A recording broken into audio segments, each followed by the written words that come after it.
Chapter 14. Carter lowered the pistol, her angry fantasies lingering in her mind. "Carter, what are you doing?" Dan's face became pale. "Where did you get that gun?" "It's Daddy's," said Carter. "I found it here one day when he was out. He doesn't know I've seen it." "Put it away," Dan snapped. He grabbed the gun from her and dropped it into the desk drawer. "That's not the way to handle a problem. It'll only make things worse." Carter was shaking. "I just don't know what to do, Dan," she said. "I'm trapped, totally trapped." He held her, soothing her. "There's got to be a way out. Don't worry. Just stop giving him money. I'll try to think of something." Carter leaned against Dan, glad he was there. She had never realized how strong he was, but even with his strength and calm, she couldn't imagine how he could help her out of this. She wished he could, but she knew it was impossible. After Dan left, Carter hurried to her room. She took her jewelry box from the dresser and dumped the contents on her bed. Then she poked through it, picking out anything that could be of value. She gathered together all the gold chains, necklaces, bracelets, and earrings, stuffed them in a brown paper bag, and drove to the old village. Dan means well, she thought, as she searched for the parking space. But he doesn't know Adam. If I can buy a little more time from Adam, maybe we can figure something out. But the important thing is to get Adam that money. Adam could be really dangerous after all. She remembered the terrifying car chase. Before that, the horrible double date. And before that, the cow's heart.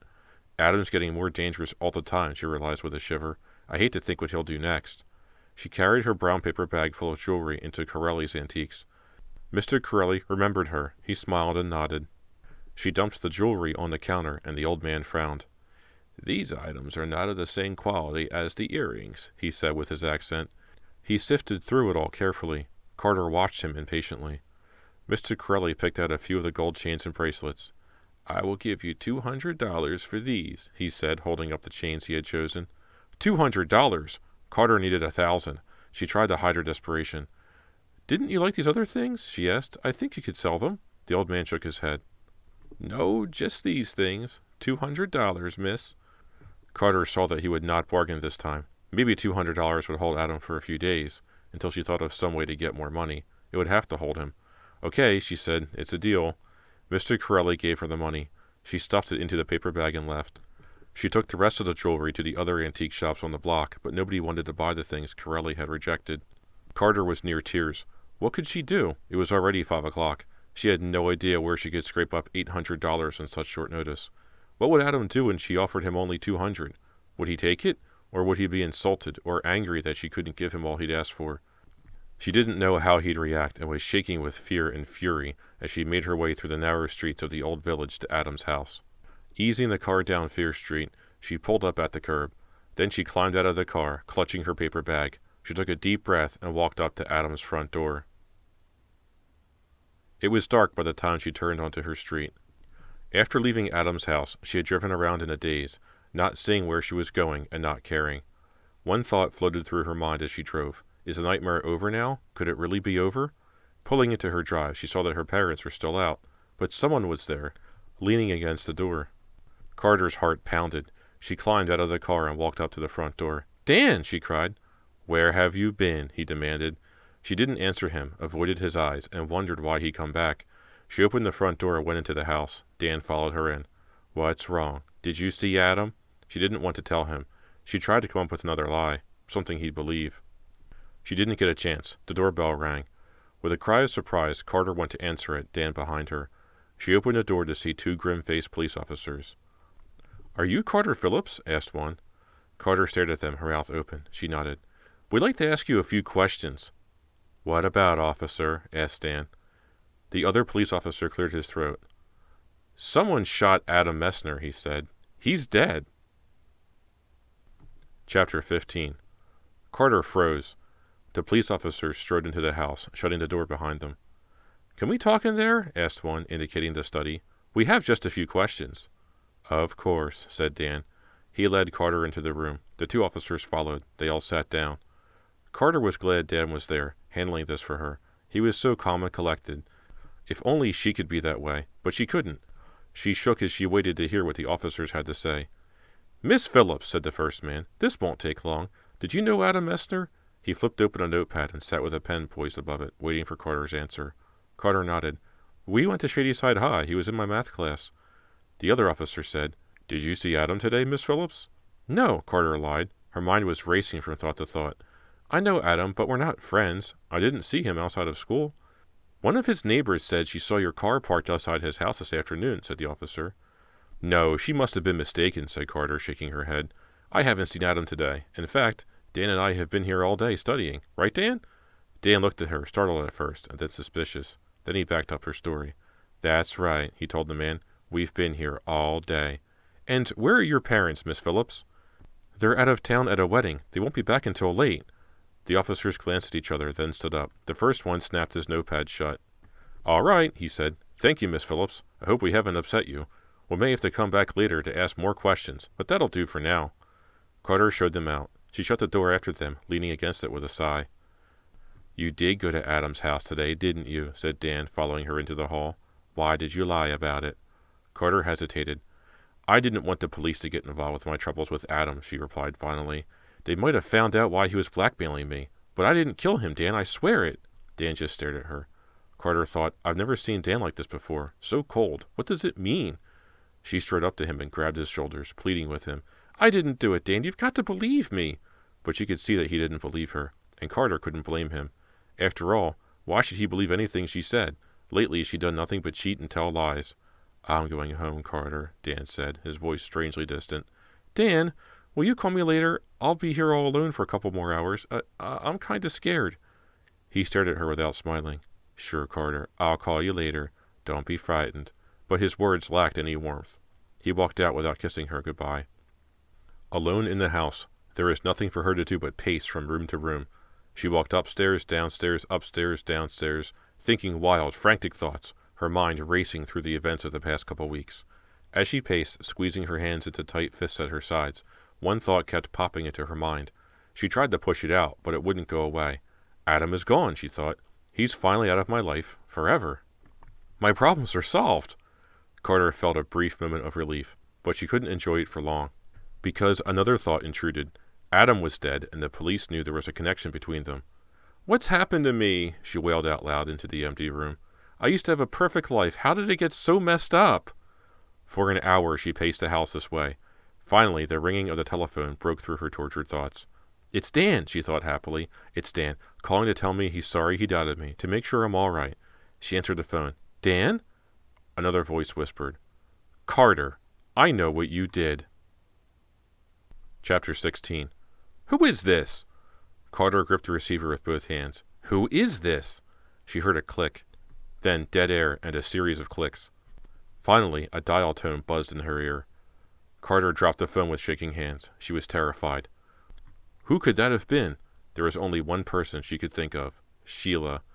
Carter started to pace again. What does Sheila know, she wondered, shuddering. Did Adam tell her anything? Or everything? Carter felt the panic rise within her. Sheila had been watching her, snooping around, hassling her since the day of the test. Was there something Sheila found out on her own? Just then her parents' Mercedes pulled into the driveway. She ran upstairs and climbed quickly into bed. She couldn't face them now. Her father would be sure to see the guilt. A few minutes later, Judge Phillips came into her room to check on her. Carter pretended to be asleep. She spent Sunday in her room telling her parents she wasn't feeling well. She had hardly slept the night before and couldn't sleep that day.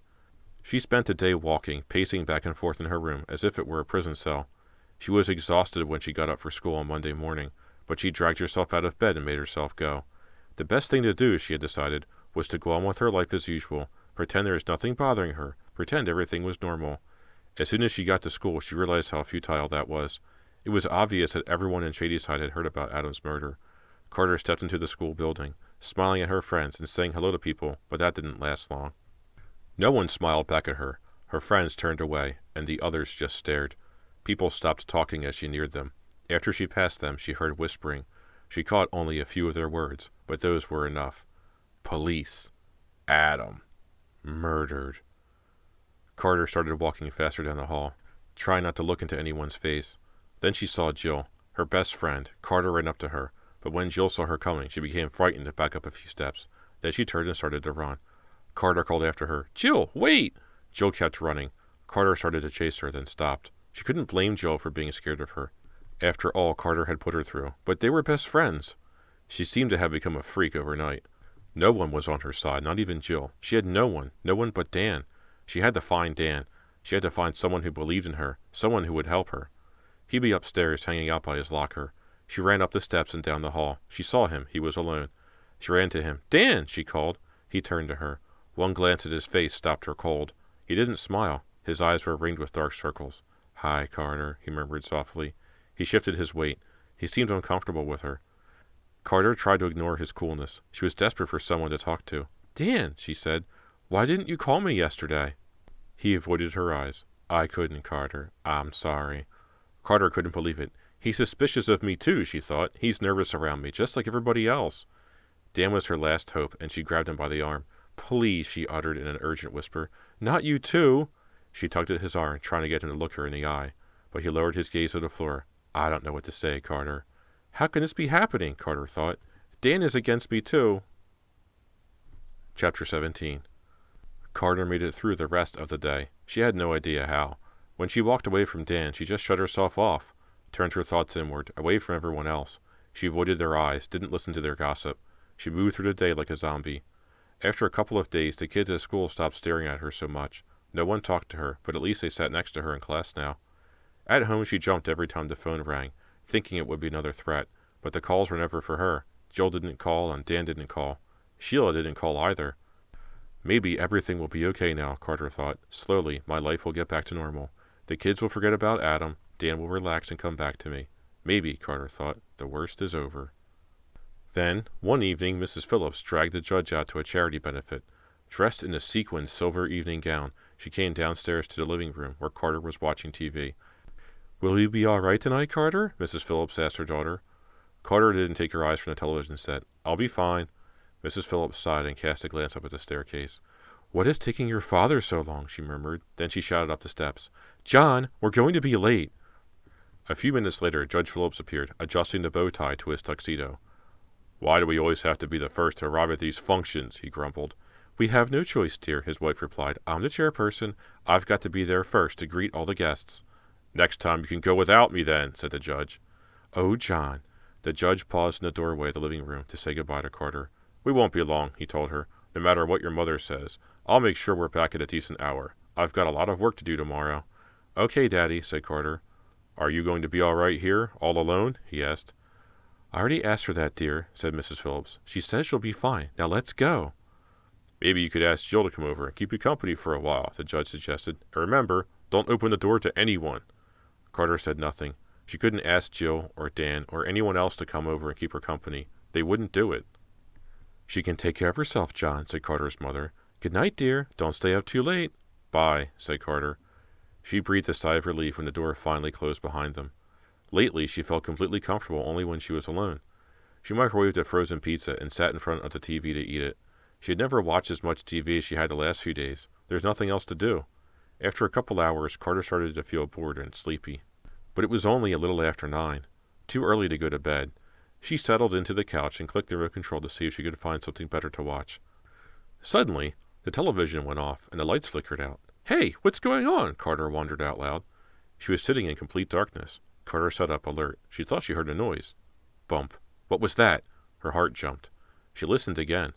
Another bump, followed by a scraping sound. Someone was walking around in the house. In the basement. Call for help, she thought, panic rising in her throat. She got off the couch and made her way into the kitchen. Her hand hit the phone and knocked it off the hook. She grabbed the wire and pulled the receiver up from the floor. Then she raised it to her ear. The line was dead. Frantically, she pushed the buttons. Silence. Dead. She dropped the receiver when she heard a creak on the basement stairs. A footstep. Another. Coming up the stairs. Terrified, Carter backed into the hall, leading back to the living room. The footsteps slowly continued up the stairs. Carter bumped into a small table. It fell over with a clatter. With a cry of panic, she kicked it aside and kept backing up. The basement door opened. "Who's there?" Carter whispered. Now she heard someone walking toward her, down the hall. Closer. Closer. "Who's there?" she called out in a trembly voice she didn't recognize. No answer.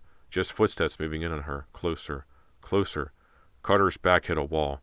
She stopped, pressed against the wall as if she could break through it. The footsteps moved closer. Now someone spoke. "Careful, or you'll break Daddy's heart." Chapter 18. Adam? No way. Adam was dead, but who else could it be? "Adam?" she called. No response. Another footstep. Another. She struggled to see through the darkness of the windowless hall. Adam? No, it couldn't be. Was it Sheila? Carter slid along the wall until she came to the door to the study. She backed inside. The footsteps moved closer. The intruder was at the study door. She could make out a ski mask. I'm trapped, Carter thought, trembling. I'm trapped. I'm dead. Her knees started to buckle as she backed up against her father's desk. Then she remembered. The gun. She stumbled around the desk as the footsteps moved into the room. The intruder was almost upon her. She felt for the top drawer and yanked it open. With trembling hands, she felt around for the gun. Where was it? It was gone. Chapter 19. The intruder leaped at her. Carter fell back, and the stalker lurched forward with a low grunt and pinned her against the wall. She tried to scream, but he grabbed her by the throat, clamping his other hand over her mouth. Carter knew this wasn't Sheila. He was too big, too strong. It was a man with huge hands. As she frantically struggled to free herself, he gripped her neck with both hands and squeezed her throat. Carter gasped. All that came out was a squeak. I can't breathe, she realized. She choked. You were a lucky girl, the man said in a low voice. I tried to run you off the road, but you slipped away. Not this time. This time the message will get through. He gripped her throat even harder. Her lungs ached for air. Stars began to dance before her eyes. He was choking her to death. The stars grew brighter, brighter, until she couldn't see. Then Carter was swallowed up by a blinding white light. Chapter 20. A faint wailing sound cut through the silence. The wailing became a scream, louder, louder. The white gave way to flashing red lights, sirens. Sirens! The police! All at once, the man's grip loosened on her throat. Wheezing loudly, Carter sucked in a breath. The blood pumped back to her brain. She screamed. The sirens were deafening now, from right outside the house. The man's hands slid off her throat. She was so dizzy, so dizzy. She screamed and crumpled to the floor. She heard a loud crash, heavy footsteps. The intruder started to run. Carter heard someone shout, Freeze! Another voice cried, I've got him! Carter sat up. The dark room was spinning. A flashlight beam bounced off the wall. Then the light hit her in the face. Hey, are you all right? Carter blinked. Someone was helping her up. She raised her eyes to a worried-looking police officer. Miss, he said, can you hear me? Are you hurt? Carter shook her head uncertainly. She opened her mouth to speak. Her throat hurt. I'm okay, she choked out. Can you walk? She nodded. She stared blankly into his worried face. The officer supported her. He walked her into the hallway. She stood before a knot of police officers. They had surrounded the intruder. He stood with his hands cuffed behind his back. He still wore the ski mask over his head. Carter watched as one officer pulled the mask off. Hesitantly, Carter stepped forward. The officer trained his flashlight on the man's face. Carter gaped in shock. Chapter 21. The man was sandy-haired, heavy-set, about 45 years old. He had a craggy, ruddy face and thick, dark eyebrows. He scowled at her bitterly. Carter shook her head. I've never seen him before, she said. Who is he? I don't understand. He knew her. She remembered what he had said. Careful, or you'll break Daddy's heart. Why had he said that? Had he been the one who put the bloody heart in her tennis bag? He had also said that he had tried to run her off the road. Then it hadn't been Adam after all. Or even Sheila. No, it must have been this man, this stranger. But why had he done it? Who was he? Then Carter heard a familiar voice. What's going on here? Where's my daughter? It was her father. Her parents were home. Here I am, Daddy, she called. She ran to him and hugged him. Her mother leaned over to embrace her. Carter, what's happened? She asked. One of the police officers approached them. Judge Phillips, he said, we're responding to a burglary call. Someone tripped the alarm in your basement door. We came as fast as we could. We heard someone scream, forced our way in, and found this man. He pointed to the intruder. He attacked your daughter. Carter's father held her tight. Are you all right? He asked her. Did he hurt you? Carter shook her head. Two officers began to lead the handcuffed intruder away. The judge stopped them. Wait a minute, he said. I want to get a look at this man. An officer beamed his flashlight on the intruder's face. The man glared angrily back at Judge Phillips, but didn't say a word. I recognize him, said the judge. I've seen pictures of him. He works for Henry Austin. Carter lifted her head. Henry Austin? What would he want with me? We're taking him in for questioning now, Judge, said the police officer. We'll call you if he tells us anything you should know. Before the officers left, one went downstairs to reconnect the electricity. The lights flickered on. The TV blurred out. Carter switched it off. She sat on the couch with her parents. Her father kept his arm around her, comforting her. Daddy, said Carter, I don't understand. What was that guy doing here? He's one of Henry Austin's thugs, said her father. I think he was using you to try to send me a message. He wanted to scare me into letting Henry Austin go free. Carter was confused. What do you mean? Austin's afraid the jury's going to convict him. He's trying to intimidate me, to get me to let him off. Honey, I'm truly sorry. I've often received threats, but it never occurred to me that anyone would ever come after you. You know I would never intentionally put you in danger." Carter nodded. She understood a few things now, things that hadn't made sense before. Her father was studying her throat with concern. "Are you sure you're all right, Carter? Your neck is very red." She raised her hand to her neck. It felt sore, but she didn't want to go to the hospital. "It just hurts a little, Daddy," she said, "but I do feel a little weak. I think I'll go upstairs and lie down." "All right, dear. I'll come up and check on you in a little while. I have to call the district attorney." Carter slowly climbed upstairs to her room and shut the door.